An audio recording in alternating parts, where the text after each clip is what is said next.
Hello friends, welcome to Voice Part 5. Today we will deal with past continuous tense. See, the rules would remain the same. First rule is exchange subject and object. Second is always use be plus verb in the past participle form. And third is add by preposition before the real subject. Now, as I told you earlier, be changes its form in different tenses.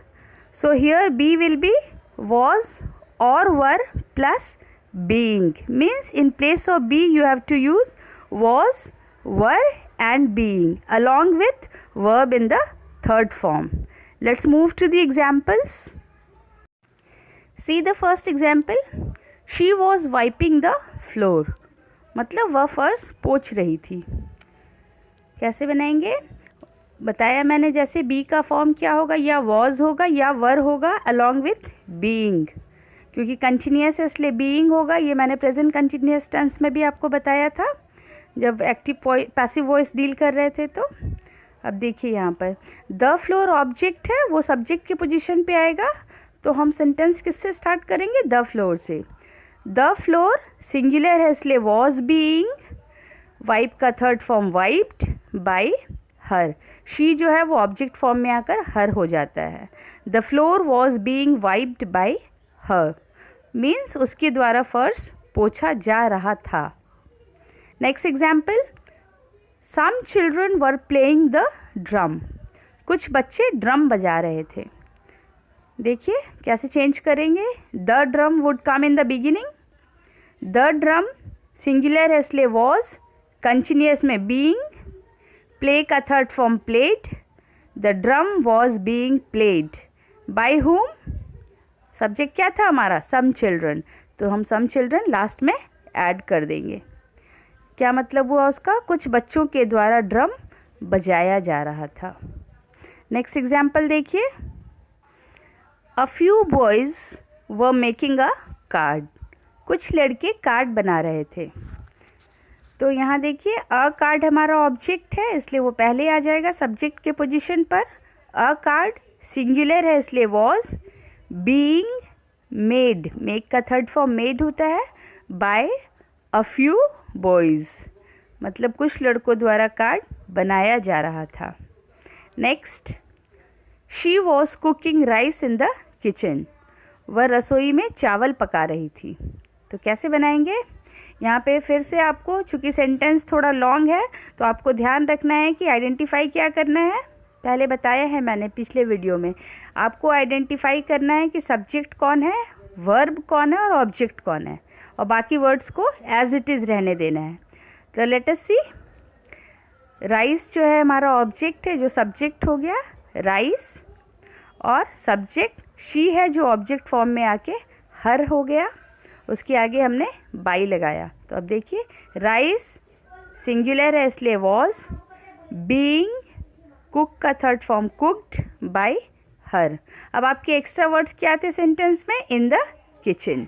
तो उसको हम लोग last में add कर देते हैं. Rice was being cooked by her in the kitchen. उसके द्वारा रसोई में चावल पकाया जा रहा था. Now see some negative sentences. I was not burning anything. मैं कुछ नहीं जला रहा था. कैसे बनाएंगे इसको? As per the rule, anything को बिगिनिंग में आ जाना चाहिए, है ना. तो anything was not being, burn का third form burnt by me. I जो ऑब्जेक्ट फॉर्म में आकर me बन जाता है. लेकिन ये ग्रामेटिकली या सही सेंटेंस नहीं होता है. कैसे इसको हम बनाते हैं? चूँकि नॉट ऑलरेडी लगा हुआ है, एनीथिंग भी है, इसलिए दोनों को मिला के हम नथिंग को ही बिगिनिंग में कर देते हैं. इस तरह के सेंटेंसेस हम ऐसे ही बनाते हैं और यही सही यूसेस भी है इसका. देखिए nothing was being burnt by me. आप देखेंगे कि सेंटेंस में कोई फ़र्क नहीं पड़ा. मैंने लिखा anything was not being burnt by me या nothing was being burnt by me. दोनों से सेंटेंस के मीनिंग में कोई फ़र्क नहीं पड़ रहा है, लेकिन सही सेंटेंस क्या होगा आपका? Nothing was being burnt by me. Anything और नॉट दोनों को मिलाकर हम बिगिनिंग में ही लिख देते हैं. और इसका मतलब क्या हुआ? मेरे द्वारा कुछ नहीं जलाया जा रहा था. ठीक है। तो इस तरह के सेंटेंसेस होंगे जिसमें एनीथिंग भी लगा हो और नॉट भी लगा हो, तो जब हम उसको बिगिनिंग में करेंगे पैसिव वॉइस में तो दोनों को मिलाकर नथिंग लिख देंगे और सेंटेंस से नॉट जो है वो ऑटोमेटिकली डिसअपियर हो जाएगा।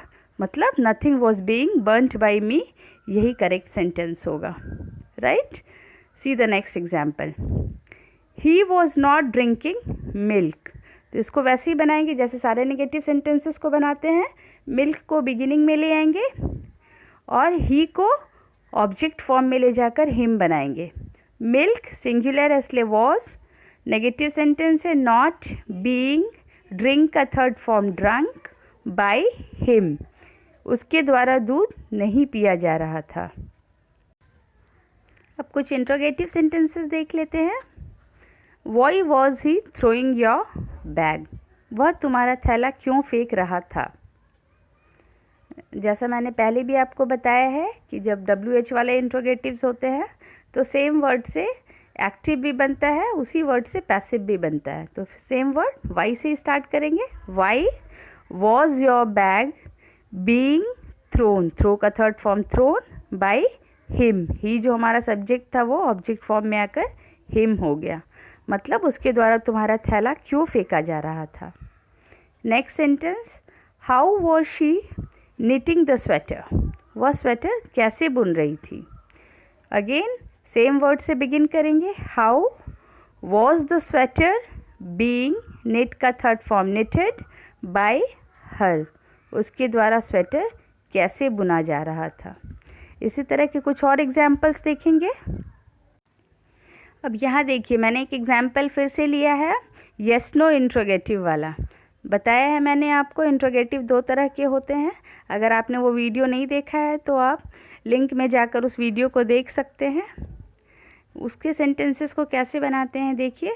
जैसे मैंने बताया कि इंट्रोगेटिव सेंटेंसेस क्या पैसिव बनाते वक्त हम ये ध्यान रखते हैं कि सेम वर्ड से एक्टिव भी स्टार्ट करते हैं, उसी वर्ड से पैसिव स्टार्ट करते हैं, है ना। लेकिन यस नो इंट्रोगेटिव में ऐसा नहीं होता है। इसमें किस पे डिपेंड करता है, आप एक तो हेल्पिंग वर्ब से स्टार्ट करते हैं नंबर 1, दूसरा क्या होता है कि सब्जेक्ट्स के अनुसार हेल्पिंग वर्ब बदलता रहता है, इसलिए ज़रूरी नहीं है कि आपके बिगिनिंग में सेम वर्ड आए एक्टिव और पैसिव में। देख लीजिए जैसे इस एग्जाम्पल में, वॉज किरण पोस्टिंग लेटर्स, क्या किरण खतों को डाक में डाल रही थी, है ना। तो यहाँ पे वॉज है बिगिनिंग में, लेकिन जब हम उसका पैसिव बनाए तो वो किससे अफेक्टेड था, सब्जेक्ट से अफेक्टेड होता है। और हमारा अब सब्जेक्ट क्या हो गया है, लेटर्स सब्जेक्ट हो गया है।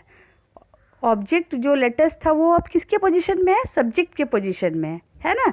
इसलिए हमारा बिगिनिंग में क्या हो जाएगा, वर लेटर्स, वॉज नहीं लिखेंगे वर लिखेंगे।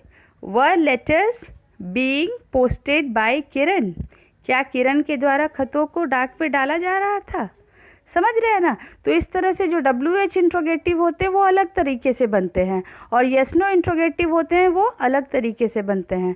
तो आपको ये ध्यान रखना है कि दोनों के रूल्स अलग अलग होते हैं, लेकिन इससे पहले आपको टाइप्स ऑफ सेंटेंसेस ज़रूर पढ़ना है। नेक्स्ट एग्जाम्पल देखिए, who was rowing the boat, नाव कौन चला रहा था। कैसे बनाएंगे, हु वाले सेंटेंसेस है, मैंने हर वीडियो में बताया है ये हु वाले सेंटेंसेस को, इसलिए ध्यान से देखिएगा। इसको दो तरह से बनाते हैं। पहला तो जो जनरल रूल है कि सेम वर्ड से स्टार्ट करेंगे, who was the boat being, row का थर्ड फॉर्म रोड और बाई लगाते हैं लास्ट में, या फिर आप बिगिनिंग में ही बाई हुम लिख दीजिए और फिर जैसे इंट्रोगेटिव सेंटेंस बनते हैं वैसे ही बनेंगे। बाई हुम was the boat being road, किसके द्वारा नाव चलाया जा रहा था या नाव किसके द्वारा चलाया जा रहा था। ठीक है, तो इस तरह से हम इंट्रोगेटिव सेंटेंसेस बनाते हैं पैसिव वॉइस में। तो आज हमने पास्ट कंटिन्यूअस डील किया है। नेक्स्ट वीडियो में हम पास्ट परफेक्ट टेंस डील करेंगे एक्टिव पैसिव फॉर्म में। Till then keep watching my channel. Thank you.